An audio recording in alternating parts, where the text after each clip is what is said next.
Hi everyone, Gabby here. Today, I'm going to make the ranch chicken Gabby's way. I love to make this and just put some in the freezer, some in the refrigerator, and then throughout the week you can use it in all sorts of different recipes.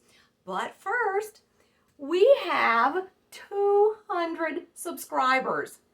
I cannot believe it. When I woke up this morning, I just had to post a short about it. I couldn't even stand myself. I'm like a kid on Christmas. I'm not sure if the bell will be too much or not, but I do have another idea. Hold on. All right, guys, so it's going to be bubbles.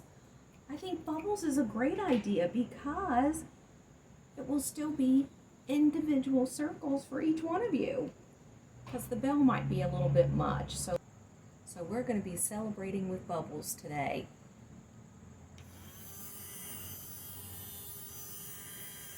Oh, I love that.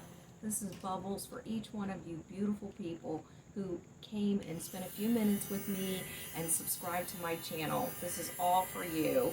Thank you so much. Hi everyone, Gabby here. So today we're going to make our ranch chicken, and you only need 3 ingredients for this. You just need the chicken, the ranch dressing, and a couple tablespoons of flour, all-purpose or self-rising. It doesn't really matter, I don't think. And I don't want to have to pound this out because I pound it out really thin because it gets tender when you pound it out real thin. Plus, it just goes farther too. So I'm going to pound out a couple of pieces and then we'll coat it and get it in the oven because I'm hungry. Okay, we'll be back. Hey there, Gabby's back. I got this pounded out. I took 2 breast pieces and I pounded them out really thin. This is my little one that I use. I use the flat side. And then I cut the pieces in half. You can see that. In between 2 pieces of the saran wrap. And then what you're going to do is, I don't really measure this. Like I said, this is a Gabby recipe. So what I do is just put some of this down in the bottom of the bowl, just to cover the bottom of the bowl.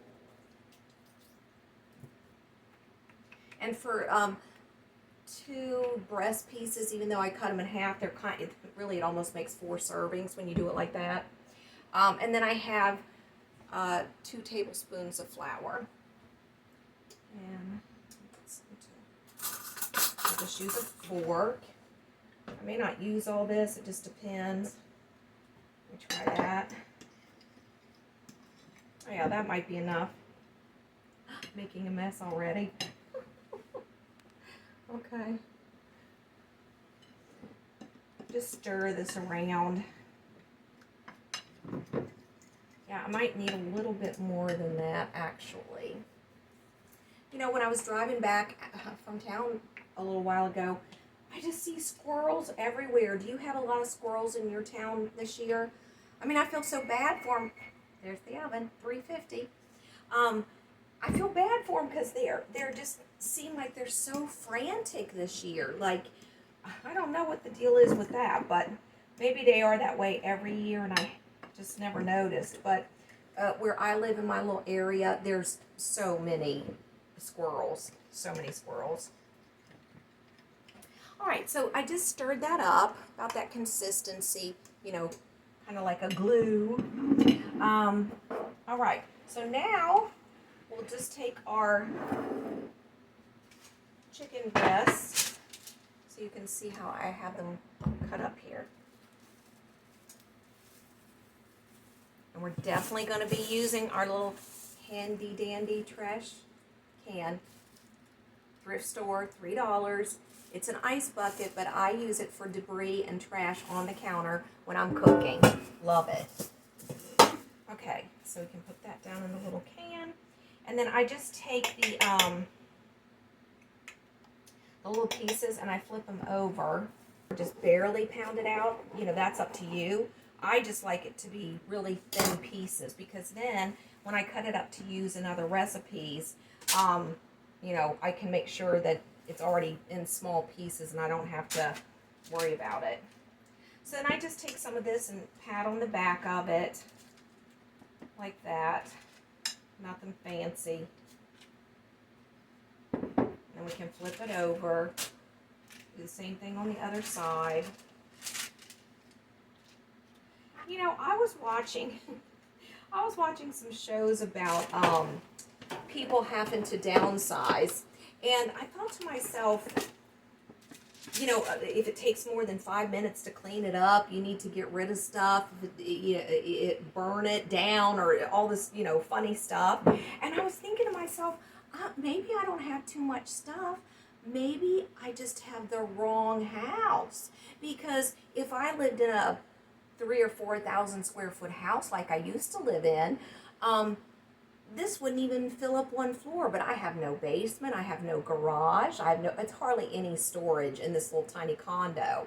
So when you're looking at that kind of square footage, I dare say it might be hard for anybody to small down and get rid of that much stuff. Probably the hardest stuff that is for me to get rid of is my stuff that I decorate with, that I have my little tea parties with, you know, things like that.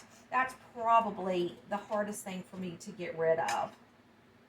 But yeah, I just thought to myself, like an aha moment, that maybe I don't have too much stuff. Maybe I just have the wrong space.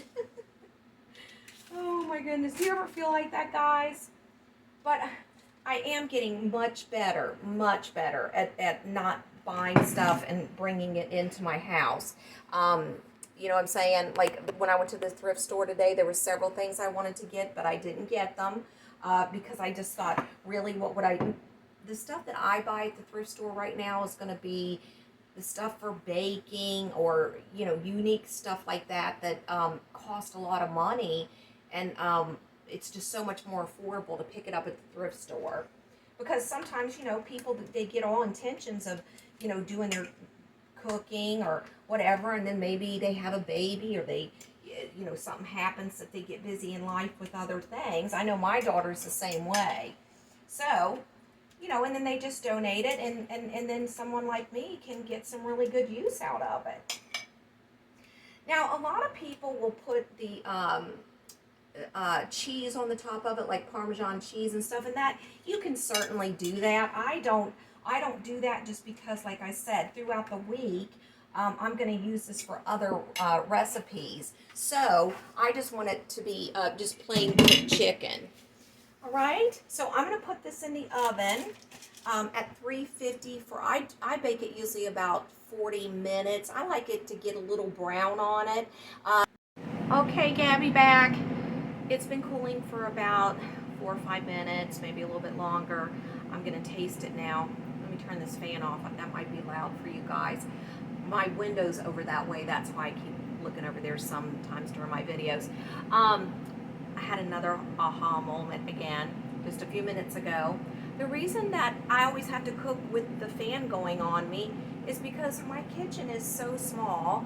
The oven's very close quarters. It's, you know, right here, and if you're standing here, obviously you're going to feel the heat off of it. So I feel a little bit of relief because now I know why I'm getting overheated, and most people don't in their kitchens, because, you know, in those open floor plans with the big islands and the 10-foot ceilings and all that stuff, of course the heat has more room to escape. So I've solved my own question why I get so hot and I need the fan. Okay, so now we're going to try the chicken. This is what it looks like. Oh, it's nice and warm. Looks delicious. I like that brown on the top of it. So throughout the week, like, obviously I'll put this on, oh, this is so tender. I'll put this on a salad, or sometimes I'll make the quesadillas, you know, with it or something like that. Gosh,